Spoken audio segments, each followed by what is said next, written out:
L'enregistrement est en cours.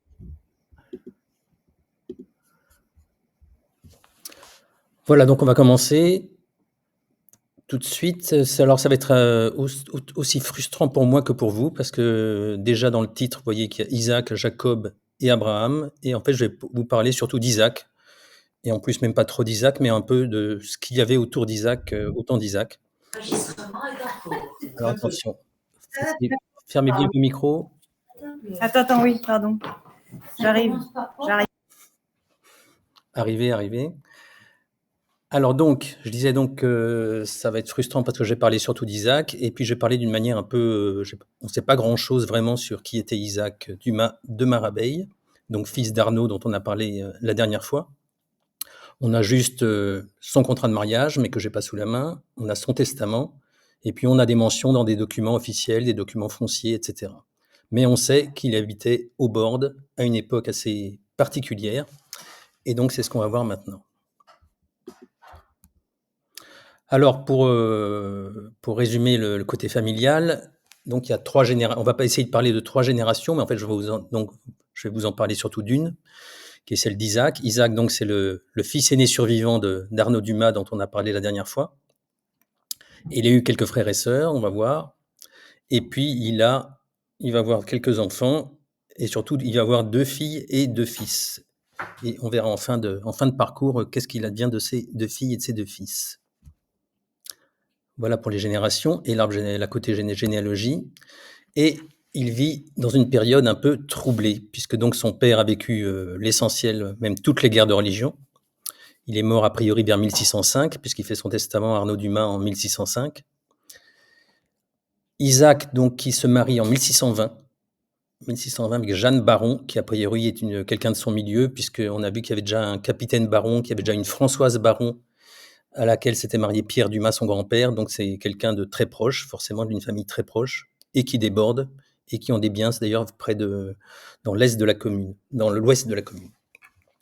Donc il se marie avec Jeanne Baron, et en 1620, là c'est pour le petit résumé généalogique. Ensuite, il fait son testament vers 1648. A priori, il meurt vers 1671, au moment où ses 2 fils se marient, 1671 et 75, et après on aura le temps d'en parler. Mais c'est des périodes très troublées, parce que vous voyez que là, en bleu, c'est les périodes a priori calmes, donc au tout début, tant que c'est Henri IV, et après le tout début du règne de Louis XIII, et après très vite ça barde pour les protestants, parce qu'on a vu que Pierre Dumas avait choisi l'endroit, le village des Bordes, et Arnaud Dumas, lui, il a choisi la maison, puisqu'il a construite a priori la maison forte, qui s'appellera d'abord la Nougaras, et ensuite la Bourdette, puis Marveille. Et il a choisi aussi la religion avec, je pense qu'il a un peu choisi quand même, avec toute la communauté des Bordes en 1574. Et donc, ces 3 choix du lieu, de la maison et de la religion, c'est Isaac qui va devoir les assumer. Attendez, il y a quelqu'un qui m'entend pas? Est-ce que les autres m'entendent pas? Non plus. Parce que normalement, mon micro est... Si, nous, on t'entend très bien. Ah, alors, Tout va bien. Tout va bien pour tout va bien, bon, très bien. Donc, je continue. Donc, vous voyez une période calme jusqu'en 1617, où là, Louis XIII déclenche un peu les hostilités contre les protestants, parce qu'il est jeune et fougueux, et donc il veut mater les protestants qui, à l'époque, ont une armée, ont des places fortes, etc., tout ce qui est prévu par l'édit de Nantes. Et donc commence une bonne décennie de guerre qui va durer jusqu'en 1629, qu'on va examiner en détail là pour ce qui concerne la vallée de la Rise et les Bordes. Ensuite, une période de calme entre 1629 et 1661, jusqu'au règne effectif de Louis XIV. Et dès que Louis XIV commence à régner, lui aussi, il veut que les protestants en bavent. Et donc, il y a toute une période de persécution à partir de début des années 1660 jusqu'à la révocation de l'édit de Nantes en 1685. Ton micro est coupé, je n'entends pas. Ah, bah là, mais pourtant, il n'est pas coupé. Alors, je ne sais pas quoi faire. Et puis à partir de 1685, là, persécution directe, puisque là, c'est interdiction totale du protestantisme jusque vers 1760, où là, il commence à devenir toléré, puis officiellement autorisé vers 1787. Et ça, on le verra la prochaine fois. Donc voilà pour le cadre général. Maintenant, donc, c'est cette petite période rouge qu'il y avait au début, et qu'on va voir maintenant, qui est donc ce qu'on appelle les guerres de Rohan ou les deux secondes guerres de religion. Il y a pas de nom vraiment officiel, ou les rébellions huguenotes ou rébellions protestantes. C'est en fait toute une période de conflit entre une bonne partie, c'est pas tous les protestants qui sont en rébellion, c'est une bonne partie, et particulièrement ceux autour de La Rochelle, avec La Rochelle, et ceux du Midi, ceux de Languedoc, du Pays de Foix et de la vallée de la Garonne. Donc toute cette zone-là est particulièrement en rébellion, en tout cas plus en rébellion, en sachant que dans toutes les zones, il y a des gens qui sont pour la rébellion et des gens qui sont contre du côté protestant. Donc c'est plus compliqué que ça en a l'air. On appelle ça les guerres de Rohan parce que les protestants se donnent comme chef militaire le duc de Rohan, qui est quelqu'un à l'époque de très important, c'est un cousin du roi. C'est le gendre de Sully. Donc c'est quelqu'un qui a une personnalité assez intéressante parce qu'il est assez pragmatique. C'est pas un va-t-en-guerre, mais puisqu'on lui demande d'aller en guerre, il fait la guerre, mais sans grande passion. Et dès qu'il y a une occasion de paix, il signe la paix sans problème. Mais par contre, il a un frère qui s'appelle, que vous voyez à côté, qui s'appelle Soubise, Benjamin de Soubise, qui lui est un peu plus va-t-en-guerre, un peu plus en défense des intérêts protestants, plus convaincu, disons, et qui en particulier va le pousser à reprendre les armes en 1625. Donc ça, c'est ce qu'on va voir. Donc là, je vous ai détaillé, je ne vais pas vous détailler tout, hein. Il y a une première guerre qui se passe de 1620 à 1623, avec en particulier le siège de Montauban, qui est un gros échec de Louis XIII, mais qui après réussit quand même à rentrer dans Montpellier. Donc c'est plutôt mauvais pour les protestants, puisqu'ils doivent abandonner une grande partie de leur place forte après cette première guerre. Deuxième guerre, donc, qui commence en 1625, qui, elle, sera une petite guerre, qui se passe surtout, alors on va la regarder après, et une troisième guerre qui sera la guerre catastrophique, celle du siège de La Rochelle et du siège de Privaille, donc là où les protestants perdent tous leurs intérêts politiques, leurs garanties en tout cas politiques et militaires, aux mains de Louis XIII. Voilà pour le cadre général. Maintenant, le petit cadre particulier de cette deuxième guerre de Rohan, qui est une guerre... Oh là là là là, mais je me branche ton micro. Mais il est branché, mon micro. Alors...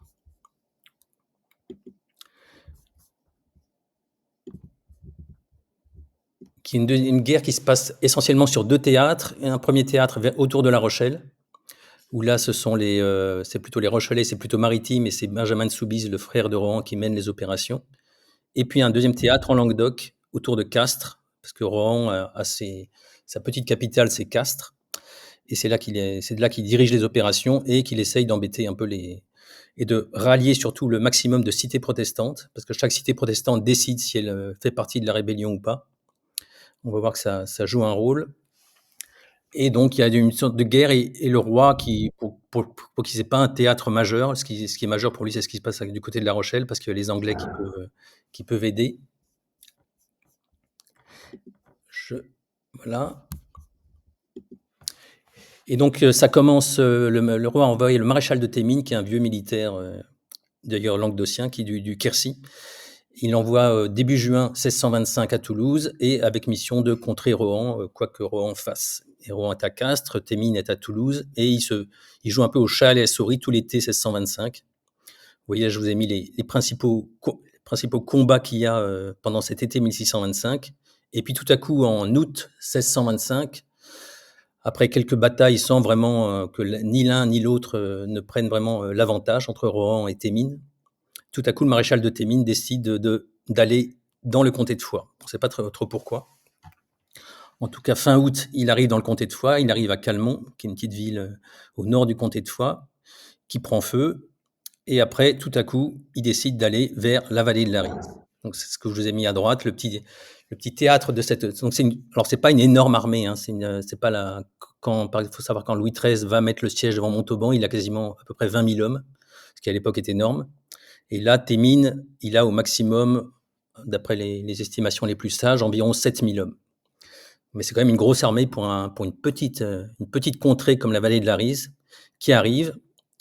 Donc, elle arrive fin août 1625 dans cette vallée. Le but, a priori, c'est soit les Bordes, soit le Mas d'Asile, on ne sait pas trop. Ils n'ont pas encore décidé.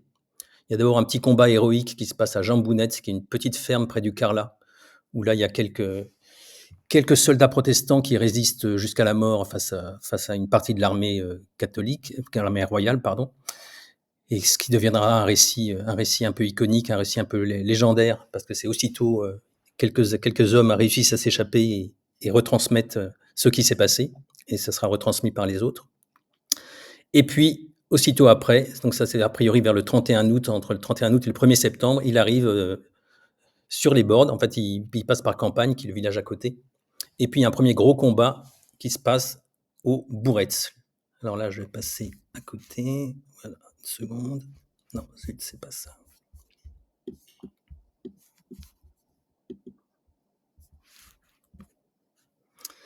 Voilà, alors juste pour rappeler c'est une histoire qui n'existe pas dans les manuels. C'est même le siège du MAS, si vous regardez sur Wikipédia, il y a quasiment rien.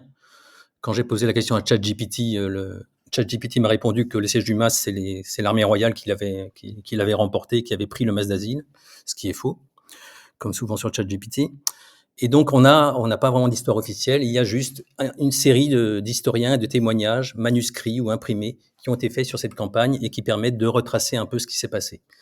Alors, des fois, sur le MAS d'asile, par exemple, ça peut être des témoignages assez contradictoires sur le siège du MAS d'asile. Mais pour ce qui s'est passé au board, on a beaucoup de témoignages quand même, pour ce que c'est quand même pas des faits majeurs, et ce qui permet de se rendre assez bien compte de ce qui s'est passé. Au Bourretz, je vous ai mis, on va pas tout lire, hein, vous en faites pas. Au Bourretz, donc c'est un tout petit hameau près des Bordes, à, je dirais, 1 kilomètre des Bordes, à l'ouest des Bordes, tout petit hameau. Je vous ai mis comment on peut le reconstituer quelques années plus tard en bas, là, à droite. Donc un tout petit hameau, et puis l'armée passe à côté, se fait tirer dessus parce que les gens qui étaient là s'attendaient pas à ce que l'armée du roi passe à côté. Et du coup, il y a un assaut qui est mené pendant une journée avec un canon, etc. Il y a, a priori, on ne sait pas trop combien il y avait de soldats protestants dedans parce qu'ils ont tous été tués, mais a priori entre une quinzaine et une cinquantaine. Et puis les 5 survivants, on les pend, et il y a un des témoignages qui dit même qu'on les pend devant les bornes, c'est-à-dire que c'est vraiment pour faire effrayer. Et même, alors là, c'est pas les protestants qui racontent, donc c'est plutôt crédible, c'est qu'on fait prendre, il y a 2 frères dans les survivants, et il y a un frère qu'on charge de pendre son frère, puis le lendemain, on le pend lui-même. Donc voilà, c'est l'ambiance. C'est vraiment une ambiance de terreur. C'est-à-dire que le maréchal de Thémines est là pour faire peur, et est là pour que les protestants cèdent et obéissent. Et c'est ce qu'on va voir, ce qui va se passer. Alors, donc, je vous ai mis là tous les récits de ce qui s'est passé au Bourretz, qui est donc a priori le 31 août. Voilà, trois récits. Et là, je vous mets la cheminée de la grande cuisine hier soir à Marveille. Parce que pourquoi je vous mets la cheminée de la grande cuisine hier soir à Marveille, c'est qu'en fait, le maréchal de Thémines, a priori, il s'est chauffé les bottes devant ce feu de cheminée dans cette maison, parce qu'en fait, c'était une maison qui était juste à côté des Bordes, qui était toute neuve, qui était toute belle, et a priori, c'est là qu'il s'est installé pendant les opérations aux Bordes, qui ont duré entre le 31 août et le 2 septembre. Je vous ai mis aussi quelques livres sur la question qui sont dans la bibliothèque de Marveille. Voilà, alors ce qui s'est passé au board, il y a 5 récits sur ce qui s'est passé au board, qui sont tous assez différents, mais qui racontent un peu la même histoire, mais de façon assez différente, ce qui permet donc de savoir un peu ce qui s'est passé. Qu'est-ce qui s'est passé? Le maréchal de Thémines est arrivé devant les boards. A priori, des boards, il y avait un capitaine qui était dans les boards, qui avait été envoyé par Rohan, qui s'appelait Dambouich, qui était là, mais vraiment pour résister. Et donc, il y a une petite bataille en matinée, en début de journée. Une petite bataille assez vive, avec une charge de cavalerie, avec des choses et quelques tués. Et puis, à un moment, le maréchal veut prendre les bords parce qu'en fait, a priori, il a dans la tête de servir des bords comme une sorte de magasin, d'un endroit, une base de repli pour assiéger le MAS d'asile qui est juste à côté. Et donc, qu'est-ce qu'il fait? Il pointe ses canons sur la belle façade de maison sur la Rise devant les bords. Et là, les gens des bords demandent à négocier parce qu'ils n'ont pas envie de tout perdre. Ils n'ont pas envie de voir détruite leur belle petite cité. Et donc, ils envoient des gens négocier. Alors, on ne sait pas trop bien. A priori, le capitaine protestant Dambouich y va. Il discute avec Thémines. Après, il revient. Et après, il y a vraiment un conflit à l'intérieur des bords entre 2 partis. Le parti, donc, on va dire, belliqueux de Dambouich, qui ne veut pas céder à Thémines. On ne sait pas très bien ce qu'a dit Thémines. Il y a une version qui dit que Thémines a dit je ne vais pas vous dire ce que je vais faire. Laissez-moi rentrer et puis on verra. Sachant que ce n'était pas très rassurant parce que Thémines avait l'habitude, donc on a vu qu'il avait l'habitude de pendre des gens assez facilement. C'est-à-dire que chaque fois qu'il y avait un combat, les survivants étaient pendus, il n'y avait pas de prisonniers. et qu'ensuite, dans une ville, tout pouvait se passer suivant l'humeur du chef ou l'humeur des soldats, soit un massacre général, soit un massacre partiel, etc. Donc, ça n'a pas rassuré les gens des bornes, mais quand même, une partie des gens des bornes, menés par le pasteur, qui s'appelait Mounier, ont dit qu'il fallait quand même négocier. Et donc, que fait a priori le capitaine d'Ambouich? Il envoie le pasteur avec 1 ou 2 bourgeois, dit un récit. Et c'est là que ça m'intéresse, parce que je me dis que peut-être Isaac Dumas de Marbeil, qui était, on va voir très vite, l'un des hommes les plus riches des bordes, peut-être qu'il a été envoyé lui aussi négocier avec le maréchal dans sa maison, qu'avait perquisitionné le maréchal, a priori, la Nogaras. Il est envoyé là, et que fait, c'est la nuit, que fait le capitaine belliqueux d'Ambouich? Eh ben, il met le feu à la cité. Il met le feu, et tout le monde monte par-dessus la montagne et va se réfugier au mas d'asile pour se préparer au siège. Donc ça, c'est a priori, c'est ce qui est sûr sur ce qui s'est passé au board. Je vous ai mis là tous les récits, vous pourrez les lire plus tard. Voilà. Et il y a beaucoup de récits, comme vous voyez. Et maintenant, on arrive au mas d'asile, donc c'est l'heure. Donc le siège du mas d'asile, c'est quand même un gros événement. C'est-à-dire qu'il y a une armée de 7000 hommes qui est autour de cette petite ville d'1 millier d'habitants, où il y a donc des réfugiés. Les réfugiés, a priori, les gens des Bordes et de Sabarat. Sabarat, c'est le petit village à côté, qui lui aussi a mis le feu pour ne pas servir de réserve et de magasin au maréchal de Thémines. Tous ces gens-là sont réfugiés dans la grotte du mas d'asile, qui à l'époque était, donc, vous savez, c'est une immense grotte creusée par la Rise, et qui à l'époque était une sorte de château, un château fort, fortifié à l'entrée et à la sortie. Et donc ils sont réfugiés là-dedans, et ils vont passer tout le siège du mas réfugiés là-dedans. Et on ne sait pas d'ailleurs, le pasteur pendant ce temps, lui, reste prisonnier de Thémines. Thémines a failli le pendre quand il a vu que les Bordes étaient en feu, mais on a réussi à le convaincre que le pasteur n'y était pour rien, qu'au contraire, il était tout à fait pour la négociation. Et donc il a gardé la vie. Et est-ce que Isaac Dumas, lui, était dans cette condition-là, ou est-ce qu'il était dans la grotte avec sa femme, ou sa femme était seule dans la grotte? On ne sait pas. Voilà, là, je vous ai mis des extraits des principaux récits du siège du mas, qui sont le journal de Saint-Blancard, qui n'a rien à voir avec les Saint-Blancard, qui était un capitaine protestant d'Aigues-Mortes, et qui était un des seconds de Rohan, et que Rohan a donc envoyé dans le Pays de Foix pour mener les opérations, et qui a raconté, qui a fait un journal manuscrit de ce qui s'est passé au mas d'asile extrêmement précieux, ce qui permet par exemple de voir combien de coups de canon ont été tirés chaque jour sur le mas. Vous voyez à droite le petit graphique.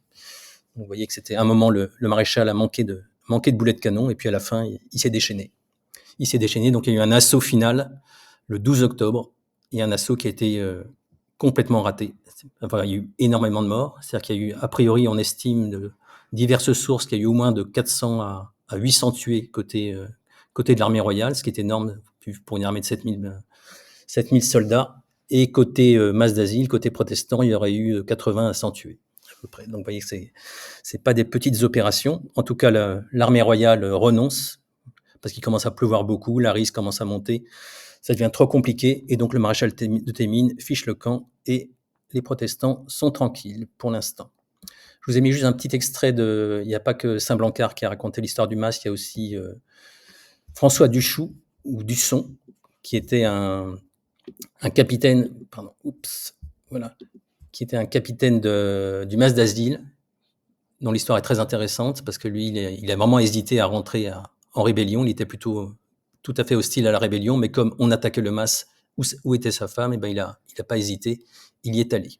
Et après, il a raconté beaucoup plus tard ceci dans des mémoires qui sont très intéressantes, parce qu'il y a un récit assez personnel et assez un peu différent de celui de Saint-Blancard sur le siège du mas.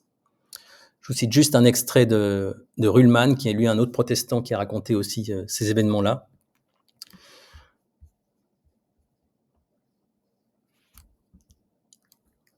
Alors, qu'est-ce qu'il raconte?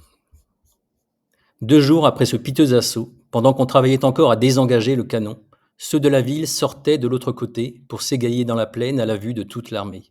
Les hommes, les femmes et les petits-enfants dansaient, sautaient par ensemble, comme s'ils eussent été en pleine fête. Donc là, c'est la petite notice. Il faut savoir que Ruhlmann, c'est un protestant qui raconte tout ce qui s'est passé pendant ces guerres, mais pour la campagne de Thémines, il raconte ça du côté de l'armée royale, parce qu'il n'a pas d'informateur à ce moment-là, côté protestant, il y a des informateurs, a priori, dans l'armée royale, où il y avait sûrement pas mal de protestants, d'ailleurs. Et donc, il a des informations, il regarde du dehors ce qui se passe. Donc, c'est intéressant de ce point de vue-là. On voit que les gens qui sortent du Mas, après que le maréchal ait renoncé, sont assez contents. Voilà, il est 9h moins 10. Alors, je passe vite. Savoir que à cette époque-là, Marguerite de Sceaux, qu'on a vu dans la dernière fois, était toujours vivante, puisqu'elle fait son testament en 1627. En 1627, où elle est malade, et elle veut être enterrée dans l'ancienne église des Bordes, et elle n'a plus que 5 enfants survivants. Donc, on voit au moment où Arnaud fait son testament, il y a quand même pas mal d'enfants de son deuxième mariage, je crois, à peu près 7 ou 8, et puis là, il n'y en a plus que 5, et il n'y a plus que 2 garçons. Et c'est intéressant parce qu'on voit qu'elle favorise extrêmement l'aîné, qui est Isaac, parce qu'elle lui donne tout à part ce qu'elle prévoit pour les autres. Aux filles, les 3 filles qui ne sont pas encore mariées, elle prévoit des dots, donc.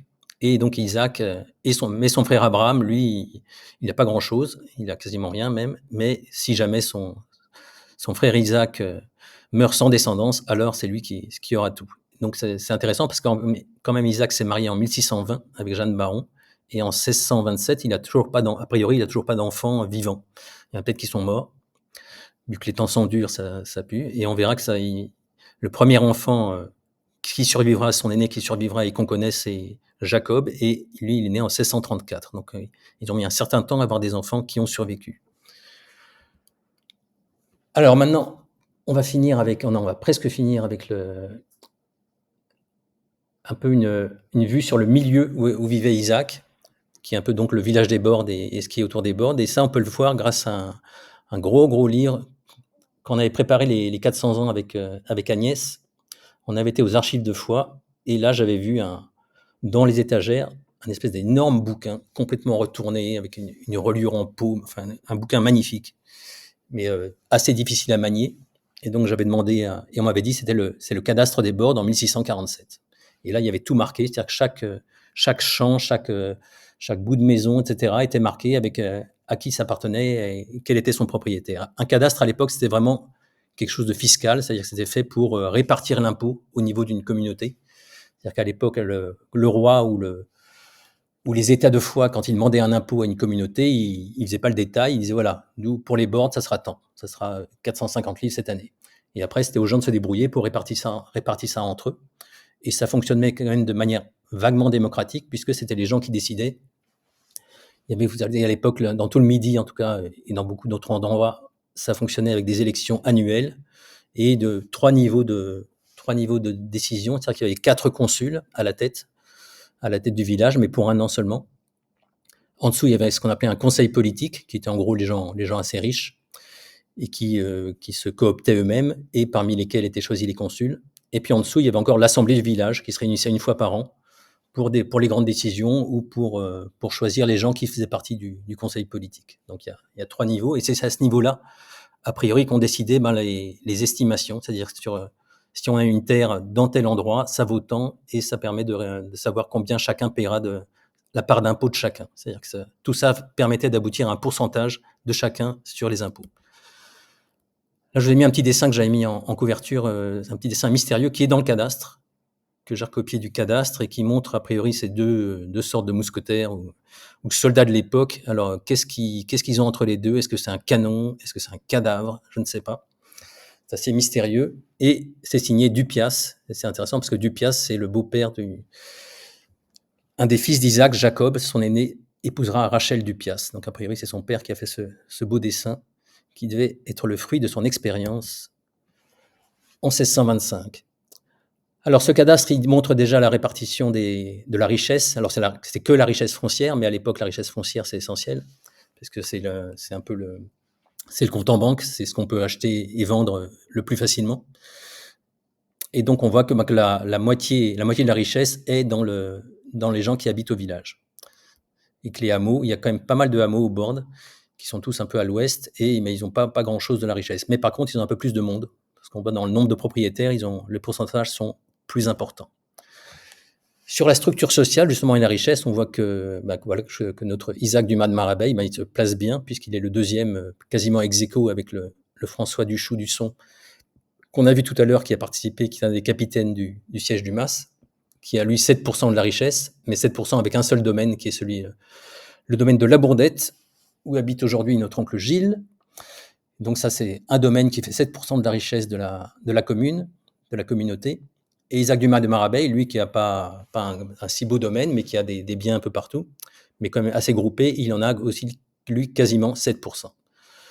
On voit que au niveau de la structure, il y a 29%. Donc vous avez les deux Richards de la communauté qui se partagent 14%. C'est quand même pas monstrueux, ils sont que 14%. Donc il n'y a pas un tel déséquilibre entre très riches et moins riches. Et parmi les riches, on voit que 29%, c'est les gens qui ont entre 1 et 3,5% de la richesse. Et puis après, 204 petits propriétaires qui se partagent 43%. Et le reste, c'est des terrains communs, mais pas tous. Et puis les gens qui sont d'autres communes. Et sans compter, bien sûr, ceux qui n'ont pas de terrain du tout, qui devaient être un certain nombre, mais qu'on ne peut pas entrevoir par ce moyen.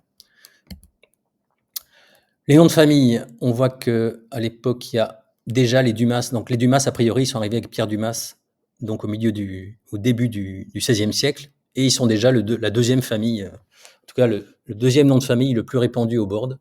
Donc on voit que ça a marché. Ils sont 26 propriétaires au Borde. Pour les prénoms, on voit que c'est Pierre, Jean, Paul et Isaac qui dominent. Et pour les femmes, Jeanne, Marie, Anne et Suzanne. Là, on va faire une petite balade dans le village et après dans les hameaux, juste très vite fait, jusqu'à 21h, pour voir, parce que ça permet ce cadastre de reconstituer à peu près comment était le village en 1647. Sachant que 1647, donc c'est à peu près 2 décennies après le gros incendie de 1625, donc où a priori tout a cramé. Et on voit que dans le village, il y a beaucoup de vide. Moi, je trouve, ce qu'on appelle à l'époque des pâtus. Un pâtus, c'est un endroit dans un village qui n'est pas un champ, qui est une sorte de jardin court. Ça peut être un jardin, ça peut être une cour, ça peut être les deux. En tout cas, c'est un endroit qui n'est pas bâti, mais qui est dans une cité bâtie. On voit qu'il y a encore des murailles, alors que Richelieu a fait raser les murailles du Mas très très vite après le siège, dès 1636. Et les Bordes, ils sont passés entre les gouttes pour l'instant, parce qu'ils ont encore leurs petites murailles, même leur muraille médiévale du vieux château en haut. Et voilà donc à quoi ça ressemblait à l'époque, avec des quartiers qui sont bien identifiés et qu'on ne va pas courir les uns après les autres. C'est intéressant le cadastre parce que ça permet de savoir aussi quels sont les beaux quartiers et les mauvais quartiers, puisqu'avec les estimations, on peut savoir, là les maisons valent cher, là elles valent beaucoup moins cher. Et on commence avec le Cap del Punt, le bout du pont, qui est l'endroit où les maisons valent très très cher. Et justement, il y a 2 notaires qui habitent là, et même des Dumas. Il y a 2 Dumas qui sont là. Là, on voit l'endroit, donc c'est juste à côté du pont. A priori, c'était assez fortifié. Voilà à quoi ça ressemble aujourd'hui. Mais il n'y a plus la porte fortifiée du pont, etc. Et vous voyez la petite maison grise là, en bas à gauche, c'était la maison de 2 frères apothicaires qui étaient des cousins d'Isaac Dumas, qui s'appelaient Pierre et Isaac Dumas, et qui étaient apothicaires. Parce qu'il y avait au Borde, il y avait donc 2 apothicaires, un médecin qui habitait pas au Borde, qui était dans un hameau à côté, et même un chirurgien qui habitait lui aussi dans un hameau à côté. Donc vous voyez qu'il y avait tout ce qu'il fallait. On monte dans un petit quartier là qui est encore très joli aujourd'hui, avec des escaliers, etc., qui s'appelle Poumiliès, et qui est prévu un faubourg de la fin du Moyen-Âge, qui a été créé à côté du château. Voilà des maisons de ce quartier. Aujourd'hui, il y a une belle maison là qui appartenait à Ramon de Robert. Les Robert, dans le coin, c'est des gentilshommes verriers. Vous savez que quand on était verrier, on était noble, a priori. Et dans ce coin-là, beaucoup de gentilshommes verriers sont devenus protestants. Et donc, il y en a qui sont même installés au bord avec cette très belle maison qui est toujours là. On arrive au château tout en haut. Alors là, c'est très difficile de savoir comment était le château à l'époque parce que c'est des terrains, il y a très peu de maisons, surtout des terrains communs, et donc ça, on délimite pas trop. Et donc, c'est difficile de savoir. A priori, il y avait un cimetière, il y avait même un hôpital, il y avait a priori une église en ruine. Mais voilà tout ce qu'on peut savoir. On descend. Donc voilà ce qui reste du château aujourd'hui. On voit les bas de la muraille encore, du château médiéval. On descend par une rue qui descend de l'autre côté, qui s'appelle Saint-Prime. Et là, c'est drôle parce qu'il y a pas mal il y a un capitaine, un espasier. Il y a des gens, on sent qu'il y a un reste de garnison protestante qui habite là, dont des Dumas d'ailleurs, mais qui sont pas très riches parce que le métier ne permet plus de gagner trop d'argent, puisque maintenant on peut plus être militaire protestant. Donc ils habitent dans cette rue en haut. On descend, voilà la rue à quoi elle ressemble aujourd'hui. On descend, on arrive à Porto Pachero, Porto Pachero, c'est la route vers Sabarat. Pachero, en occitan, ça veut dire le réservoir, la retenue. Donc voilà, ça c'est un quartier qui commence à devenir un peu plus riche avec des marchands, parce que comme c'est sur le grand axe majeur commercial entre Campagne, les Bordes et Sabarat, il y a de l'argent à faire.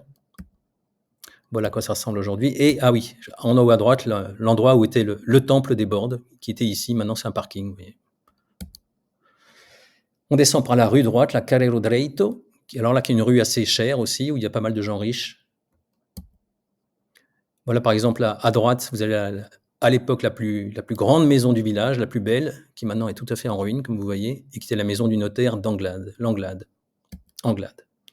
Voilà les maisons de la rue droite.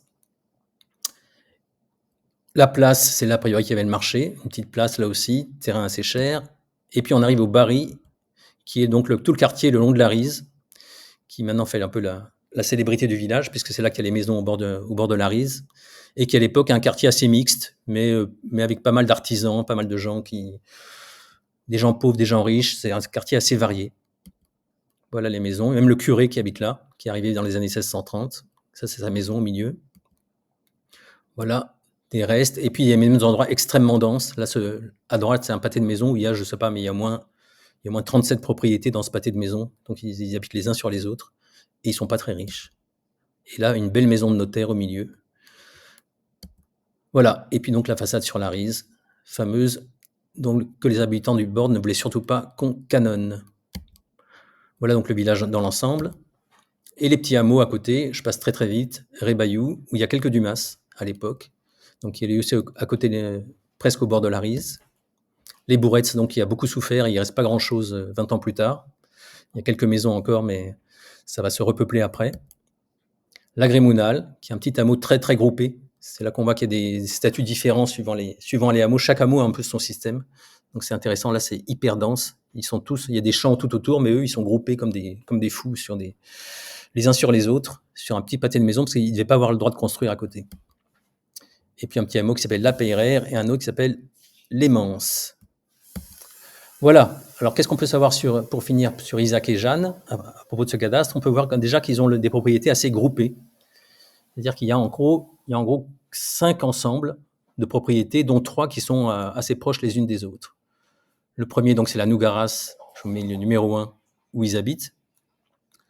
À partir des années Isaac, a priori, il habite là avec sa femme. Sa femme, quand il fait son testament, et même Marguerite de Sceaux, quand elle fait son testament, a priori, c'est là.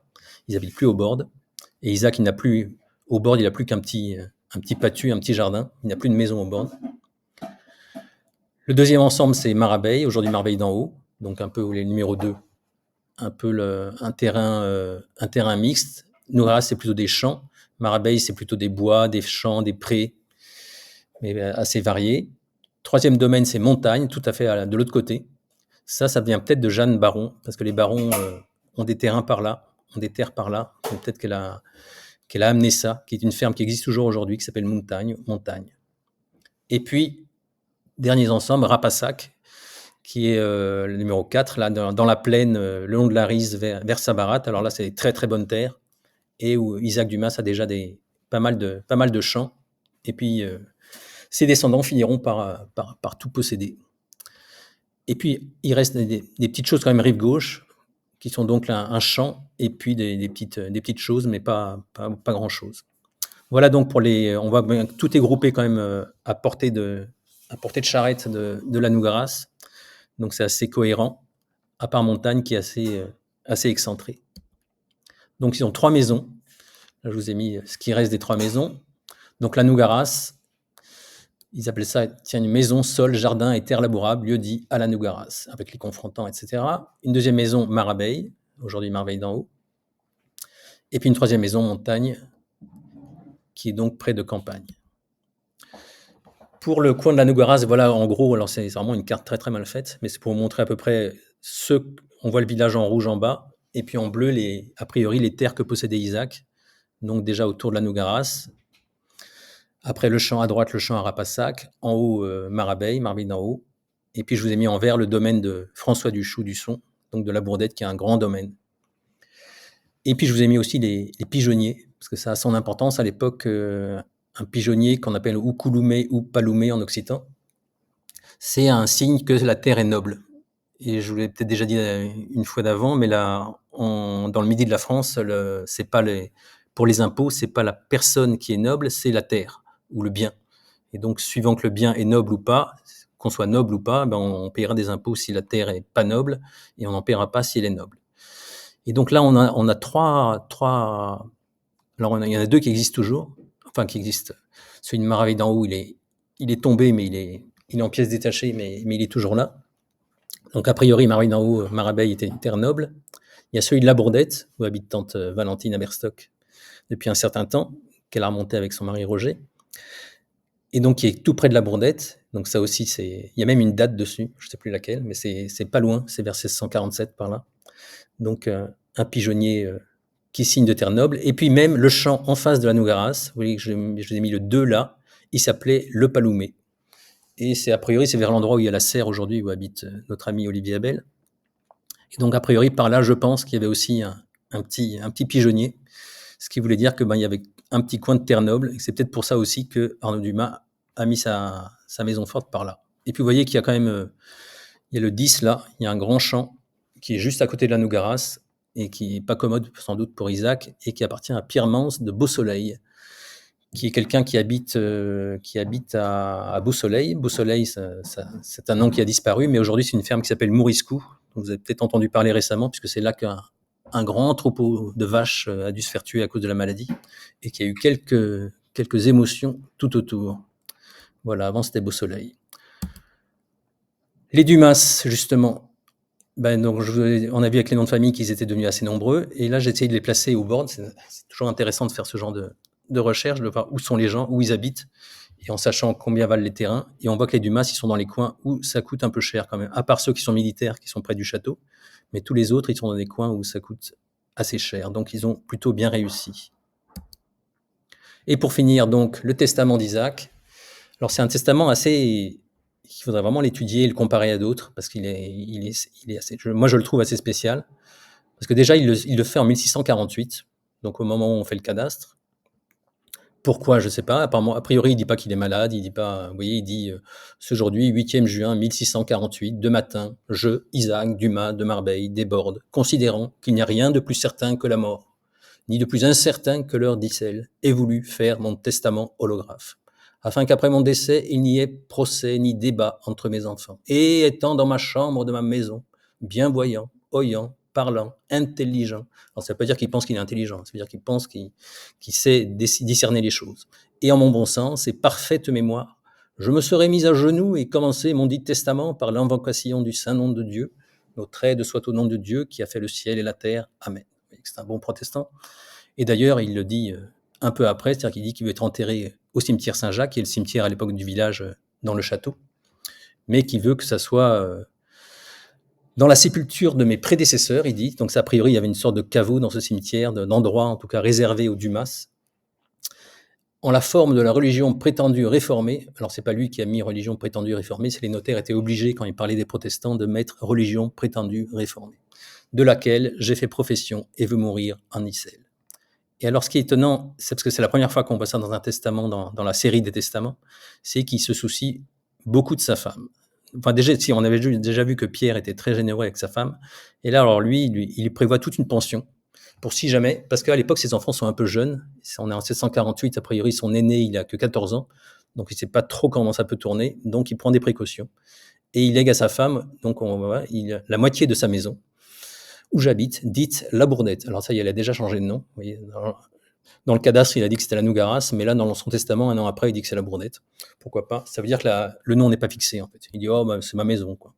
Ensemble, la troisième partie de tous les meubles qui se trouvent dans Issel, après mon décès, pour en jouir pendant sa vie. Donc, la moitié de la maison et le tiers des meubles, plus, si ça ne suffisait pas, je lègue et laisse à ma dite femme la jouissance d'une vigne et champ joignant que j'ai au dit bord de lieu dit à la Crousse. La Crousse, c'est entre la Nougaras et Marveille et Marveille d'en haut. Donc, c'est très très bien placé, pour en jouir aussi pendant sa vie. Plus, outre la dite jouissance, je lègue et laisse à ma dite femme 15 sétiers de blé, donc ça fait pas mal de blé, hein. Ça fait des bons tas de blé, mesure des 10 bordes, et la somme de 60 livres, ce qui est pas mal non plus, et ce chaque année, pendant sa vie, payable la dite pension par mes héritiers. Donc on voit que c'est une pension assez généreuse. Il détaille aussi les dots de ses filles avec tout le détail des vêtements. Chacune un lit garni de couettes, de coussins avec plumes, 72 linceuls fin lin, 4 douzaines serviettes, 6 nappes, 2 coffres de bahut, une robe de taffetas et cotillon de taffetas de couleur, le tout garni suivant l'étoffe, etc. Et le montant des notes. Et puis surtout, ce qui est très spécial, moi je trouve, là aussi il faudrait comparer avec d'autres, c'est qu'il ne fait pas. On a vu que sa mère n'avait pas du tout fait comme ça, puisqu'elle avait vraiment tout donné à lui et rien à son frère, qui a priori est mort peu de temps après. Mais lui, il donne exactement la même chose aux deux. Il a 2 fils qui s'appellent Jacob et Abraham. Et ben, il dit ce sont ses héritiers universels. Juste, il donne un petit bonus quand même à l'aîné pour qu'il soit pas trop fâché. Et il lui donne 1000 livres en plus. Mais sinon, c'est exactement traitement pareil. Et on va voir que ça va avoir des conséquences. Et je m'arrête là parce que j'ai beaucoup débordé. Et vous pouvez rouvrir vos micros et me poser des questions. Et je cesse l'enregistrement.